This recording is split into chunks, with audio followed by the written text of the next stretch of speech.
With only 3 events left on the schedule, the Camel Supercross Series is winding down. From here on out, it's no holds barred and do what you have to do to get to the checkered flag first. At stake, hundreds of thousands of dollars in bonuses and prize money.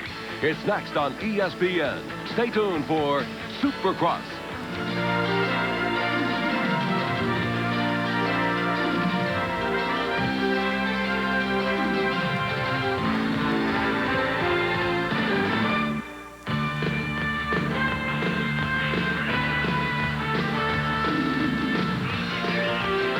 Hello, everyone. I'm Larry Myers for ESPN. With 3 events remaining in the Camel Supercross Series, Team Honda's Jeff Stanton has a huge lead in the championship point standings. However, it's far too early to hand out congratulations and bonuses. In the immortal words of Yogi Berra, it ain't over till it's over. With me to help bring you this evening's action, and I'm sure he'll agree with Yogi, is the professor of motocross, Gary Bailey. Thank you, Larry. I do agree indeed. Jeff Stanton has a healthy points lead, but the championship is far from being decided. Earlier today, I talked with Guy Cooper, who's in 2nd place in the series standings, and Ron Lachine, who's in 3rd, and this is what they had to say. No, you can't give up on anything until it's all over, and so with only 3 races left, I'm hoping some breaks go my way. Well, it's real important to me. I just want to move up as far as I can. You know, you never know what's going to happen with the leader, so, you know, anything could happen, just like it did to Rick, and, you know, I'm just going to keep punching and try to get up as far as I can. You know, I definitely want that 2nd spot, and I definitely want the 1st spot, but, you know, I'm just going to do everything I can to get him. Larry, I don't think Yogi Berra ever rode Supercross, but he knew what he was talking about when he said, it ain't over until it's over, and Guy Cooper and Ron Lachine both agree. Thank you, Gary. And we've got a lot of racing here in Giant Stadium before this one is over, so let's get to it. First, let's look back at main event qualifying held earlier this afternoon. With heat race number 1 on the line and set to go, let's take a few seconds to review the Supercross format. To qualify for the Coors Extra Gold Super Challenge, the main event in Supercross, riders participate in 1 of 3 heat races. From each of the heats, the top 5 finishers transfer directly to the main. Those riders finishing 6th and lower go to the semifinals. There are 2 semi-events from which the top 2 finishers in each make the main event. Finally, there is the last chance qualifier. From this race, only the winner transfers to the main, and that sets the field. The action you're watching is from qualifier number 1. In the lead, rider number 20 aboard the yellow Suzuki is former Supercross champ Johnny O'Mara from Simi Valley, California. Chasing O'Mara, riding the green Kawasaki, is number 4, Ron Lachine from El Cajon, California. O'Mara took the lead in the early going and appeared to have victory well in hand. But on the final lap, Lachine, who had started in the middle of the pack, moved to within striking distance. The Kawasaki rider made up time so fast that probably O'Mara didn't even know he was there until Lachine drew alongside. With only a few jumps and corners remaining, the race was on. Lachine, coming off a win at the Pontiac Silverdome just 1 week ago, stayed close to O'Mara's rear wheel. He tried to pressure O'Mara into making a mistake. Instead, with time running out, the mistake was made by Lachine. The Kawasaki rider was on the ground and out of contention. Watch again. The hay bale goes flying and Ron Lachine goes down. Johnny O'Mara, the O-Show from Team Suzuki, went on to take the win. Ron Lachine would capture the number 2 position. In 3rd, it was Eric Kehoe, followed by Todd DeHoop and Larry Brooks. The 2nd heat was a Guy Cooper runaway. The Team Honda rider took the lead out of the gate, then astounded the crowd by clearing a long triple jump.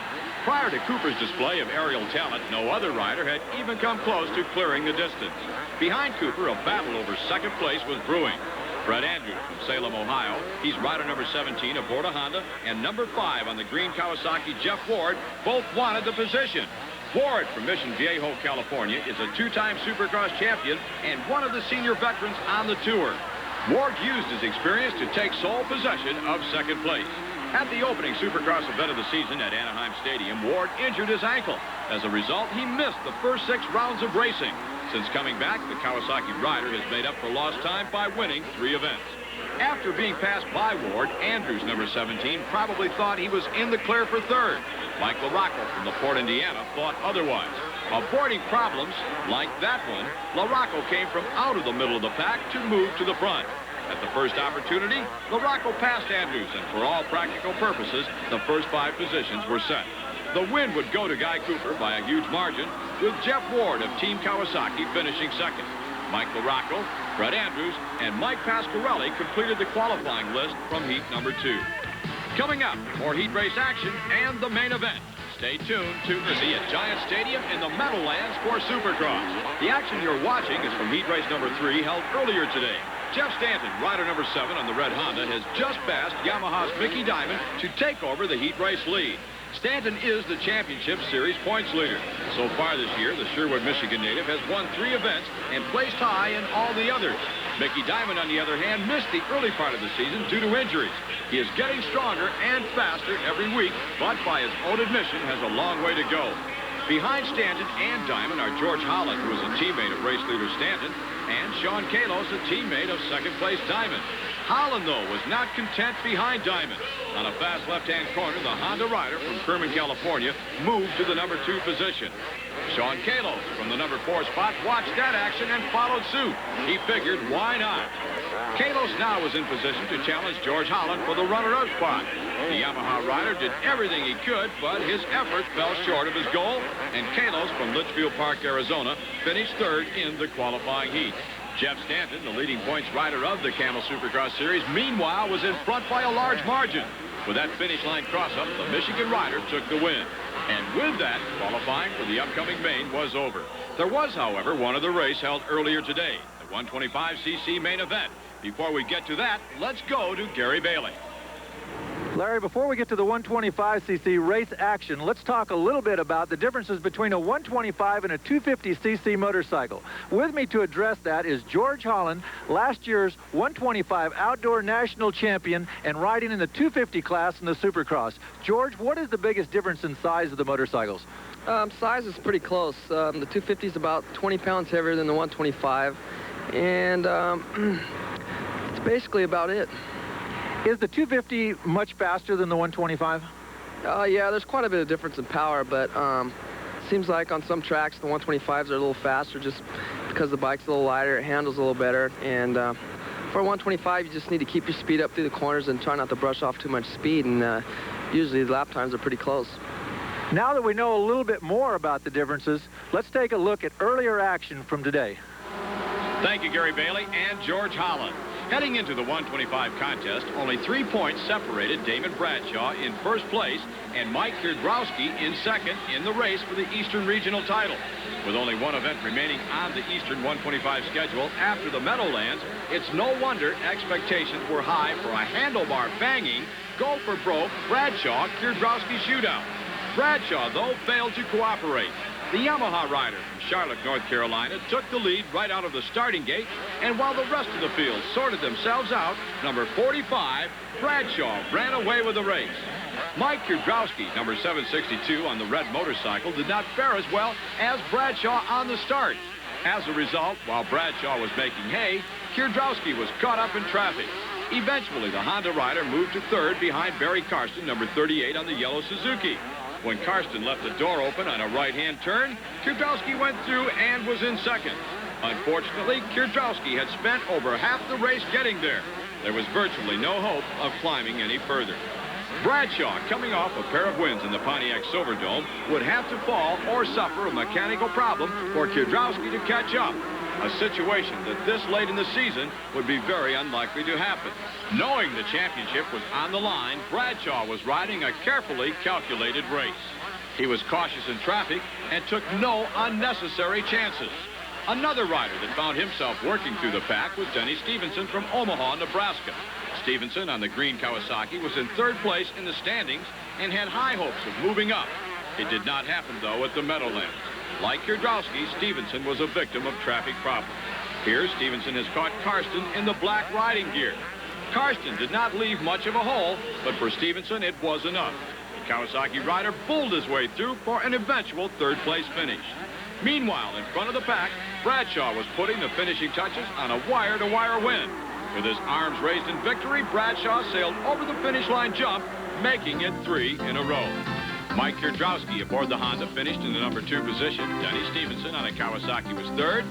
Barry Karsten aboard a Suzuki 4th. And on another Suzuki, Dale Spangler 5th. Let's go to Gary Bailey, who was with Damon Bradshaw. Damon, a superb ride, but you made it look too easy. Yeah, I did. I just got off to a good start like I wanted to, and I kind of I really felt like I was riding so slow. I just couldn't, you know, there's so many lap riders and the track was kind of hard to pass on. But, you know, I got the win and I'm glad. One race to go in the series for the East Coast Championship. You're 6 points in the lead. Yeah, I feel really good about that. You know, I'm starting to get my lead back, but I won't think about that next week. I'll go in there with open mind and hopefully come out with a win. I'd like to win the championship with a couple points lead. I don't like anything close. Congratulations. Another great ride, Damon. Thanks a lot.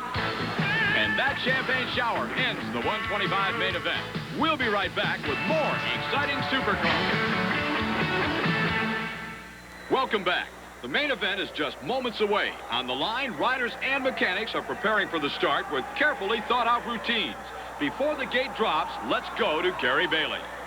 Larry, routines are a part of any racer's life. Which is the most important? Let's ask Ronnie Tishner that. Ronnie? Gary, I think they're all important, but I think the one I follow most closely is the one I follow on race day.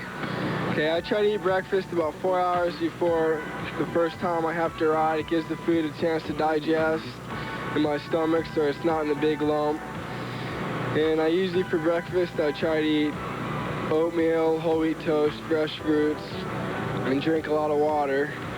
And I always try to stay away from greasy foods such as bacon and eggs and hash browns, as they don't really digest that good. And stay away from sugar and stuff and use honey instead. The first thing I do when I get to the track is check in with my mechanic and let him know I'm here. And then we discuss any questions we have, such as tire choice or any other questions about the bike. Before practice, I like to set all my riding gear out and make sure everything's perfect. I like to make sure all my tear-offs are in place and make sure that when I get back from practice, there'll be a clean set of clothes waiting for me to change into. And, you know, I make sure everything's right, and I don't want to leave anything left to chance. After I get dressed, I like to sit on my bike and make sure the levers, handlebars, and everything else is in place. Because with these street clothes on, everything feels a little bit different. The shift lever's a little bit different. The sag on the rear shock's a little different, so it's always good to sit on your bike and make sure everything's right when you have your riding gear on. When practice starts, it's time to get serious and start thinking about Supercross. I usually like to go out and look at the track and watch all the different riders using different lines. And I usually like to watch different lines with my team manager, Pat Alexander, as he gets a different point of view sitting up in the stands. And then I like to go down and talk to different riders and see which lines they're using and which ones are working best for them. And then it's time to go try them all. After practice, I come in and talk to my mechanic, Steve Tassinari. We discuss how the bike worked, how I looked in practice, and what lines I could use to go faster.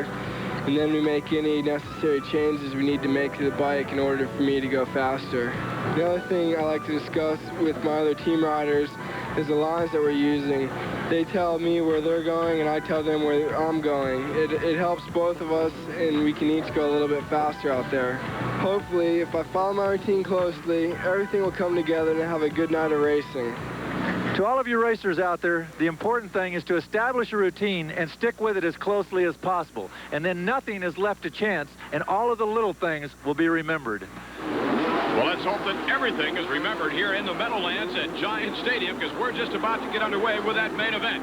When that card goes sideways, it'll be the signal for the rider, and there it goes. It's the signal for the riders on the line to put their bikes in gear, to start revving the throttles. The gate will drop. It does, and they're off.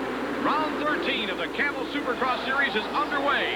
From Litchfield Park, Arizona, as the rain starts to come down, Sean Kalos takes the lead on that Yamaha. Kalos having trouble dog paddling through that. Kalos bails off big time. Sean Kalos, his bike went straight up in the air, jumped off the motorcycle. I can't believe he was not hit, and run over by the entire field. But evidently, Kalos is all right. He's on his feet and making his way back toward his bike. Meanwhile, rider number 7, Jeff Stanton, the current series points leader. The Honda rider out of Sherwood, Michigan, is leading. Right behind him, former Supercross champion Jeff Ford. Then comes Doug Dubach on that white Yamaha. Mickey Diamond, also aboard a Yamaha, running in a number 4 position. We have got a battle, and folks, it is raining here in Giant Stadium. About the time the starting gate dropped is when the clouds cut loose. earlier today. It had been threatening rain. We watched the skies all day long, and we wondered if indeed we would get the main event in. Jeff Ward! Jeff Ward knifes to the inside of Jeff Stanton, and Ward has taken over the #1 position. Going into that corner, Jeff Ward kept the gas on just a little bit longer than Stanton. Stanton had to go way up by the bales because Ward was pushing him there. He had no choice. So Jeff Ward is your leader. We were talking about the rain. It is pouring. Let's go down to Gary Bailey, who is trackside. Larry, the rain is coming down quite hard down here, but I'll tell you what, if you don't think Supercross is exciting, look at these people in the stands. There's not a person leaving. They're enjoying it. Now, there are some innovative folks. They're using the banners ripped off one of the walls as a makeshift raincoat. Back to the action as Jeff Ward is your leader, followed by Jeff Stanton. This track is getting wet. It's getting slippery. It could get downright muddy and nasty before this one's over. We'll just have to see. We'll be coming back with more Supercross action right after this. Stay with us. This is going to be it. This is Supercross, round 13 of the Camel Series, the main event, and it is pouring here in New Jersey. Your leader is Jeff Ward in that green Kawasaki. The rider he just passed is a lap rider. That's Fred Andrews, and he goes down. He just slides out in this slippery mud. Now, rider #7 is Jeff Stanton, the series points leader. Stanton is currently in second place in this race. It's the main event of round 13. It has been an exciting one. Stanton was the early leader. He was passed by Jeff Ward, then it started. Stanton is catching Ward. Ward has slowed way down. Ward is falling off the pace. I don't understand what is happening to Jeff Ward. He's looking down at the left side of his motorcycle. That's where the shift lever, the sprocket, is located. It could be that Ward has jammed the motorcycle into first gear, although I think if that were the case, he would be trying to bump it out with his foot. Ward has just slowed to almost a snail's pace. All of the back markers are going around him. Meanwhile, Jeff Stanton, rider #7, the series points leader, has regained the #1 spot. As I started to say, he was the early leader, and Ward passed him. Now, Stanton stayed well within striking distance of Ward, but it didn't look like he had a lot left. It didn't look like he'd really be able to catch Ward. Gary Bailey has worked his way up to Jeff Ward. Let's see what he has to say. What's the problem? I think the transmission went out. It's stuck in second gear, and it's chattering, so it's too dangerous. The track, is it getting slick? Yeah, a little bit, but I liked it, you know. I felt good. I was pulling away, and they closed on me because I felt it chatter going to a couple triples, so I had to back it down, and then, you know, it just snapped, so it wasn't a good night. Sorry about it, but you were riding good. Indeed, he was riding good. Jeff Ward has ridden well all year when he's been running. As I told you earlier, Ward has won 3 main events this year, but missed 6 of the early rounds due to an ankle injury. He's going to miss the remainder of this one, this muddy one, here in the Meadowlands. Back to the action, and there's Jeff Stanton, rider #7. Stanton is way out in front of the rest of the field. His battle with Jeff Ward on this muddy, slippery track carried the two of them well ahead of the pack. In fact, there is Johnny O'Mara, rider #20, aboard that yellow Suzuki. O'Mara is in second place as the riders in front of O'Mara go down. That was Jeff Frizz that triggered that crash. He was going slow. Doug Dubach piled into the rear end of Frizz. Let's see if we can't see that again. We'll bring it up on a slow-motion camera. Here it is. Frizz was just slowing down through that rut, and Dubach had nowhere to go, plowed into the rear end of him. The tragedy would have been had O'Mara hit the two of them and gone down. Now, O'Mara does not have the secure, and Jeff Stanton goes down. He's quickly up. He's not hurt. And the bike didn't even stop running, so no harm done. He couldn't have lost more than a second or a second and a half over second place Johnny O'Mara. The track, though, is getting extremely slippery. There are puddles standing. In fact, some of the ruts and some of the tighter corners are full of water. You put just a little bit of water on top of that clay, and you have a slippery, slick mess. It's like a freshly waxed floor, and all over the racetrack, riders are falling, are sliding out. We're getting down to the last few laps on this one, and it's turning into a test for survival. And there, Johnny O'Mara was just passed by rider #23. That's the Yamaha of Mickey Diamond. Mickey Diamond from Yorba Linda, California, has gone around Johnny O'Mara to take over the #2 position. O'Mara is an extremely fine mud rider. That's kind of a surprise because Mickey Diamond has not ridden that well as of late. Now, this could be the shocker. This could be the thing that Diamond needs to get rolling again. He was also injured in the early part of the season. He's been trying to ride his way back into shape, but he's been just a little bit off. His timing has not quite been there. Meanwhile, Jeff Stanton, rider #7, continues to plod along in front. He's holding down that lead in fine shape. He's got to keep it upright for a few more laps to claim win #4. In the championship point standing, Stanton has a rather healthy lead. Out here tonight, he is only going to increase that. We'll be back with the conclusion of the main event right after this. Just tuned in to ESPN. This is the conclusion of round 13 of the Camel Supercross Series. We're in New Jersey at Giant Stadium in the Meadowlands, and there is the white flag signifying 1 lap to go. It's been raining throughout the race. Just about time the starting gate dropped, the clouds opened up, and it started to pour. The surface of this Meadowlands track has been turned into a slippery mess with all of the water that's been dumped on it. While we have time, we'd like to thank SRO Pace, the promoters of this event. Let's not forget the American Motorcyclist Association. We thank them for their help in making this telecast possible. Also, the management and staff here at Giant Stadium. It's been a pleasure working with them all week. The rain, if anything, on this last lap is coming down even harder. I rather doubt, though, that it's bothering Mickey Diamond, rider number 23. He's holding down the number 2 position, and he's in the midst of his finest ride of the season. Jeff Stanton has only a couple of corners to go, a few more moguls, and he'll romp home the winner. It'll be his 4th win, as a matter of fact, of the Camel season. He'll pad that Camel Series points lead. And here's Stanton. There's a checkered flag, and an arm goes up in victory. What a ride, a muddy, slippery ride. And there's Mickey Diamond. He takes the checkered flag to take the number 2 position. And there's Johnny O'Mara right behind Diamond, rider number 20. O'Mara finished in that number 3 spot aboard the Suzuki. Finishing 4th, it was Guy Cooper aboard a Honda, and 5th, another Honda rider, Larry Ward. The next 5 looked like this. George Holland was 6th, followed by Doug Dubach, Mike LaRocco, Eric Kehoe, and Todd DeHoot. Let's go to Gary Bailey, who was with our winner, Jeff Stanton. Jeff, a little wet out there? Yeah, the rain started coming down right at time in the main event. Ward got a really good start. Something happened to his bike, I guess. He rode a good race while he was out there. And then it really started to downpour, and it got really, really slick, and I fell twice. It was amazing. It was a great ride. You told me earlier today, you said you've been practicing this week in the mud. You think it helped you a little? Yeah, I think it helped me a little bit. It was really slick, more slick than what I was used to riding at home, but the strong man survived, and I did it. And he did it in fine fashion, as Jeff Stanton will leave the Meadowlands with a 40-point lead in the standings over Guy Cooper. Ron Lachine is holding down the number 3 spot, followed by Johnny O'Mara in 4th, and a tie for 5th between Rick Johnson and Ron Tishner. In some forms of motorsports, rain is known as the great equalizer, and now you know why.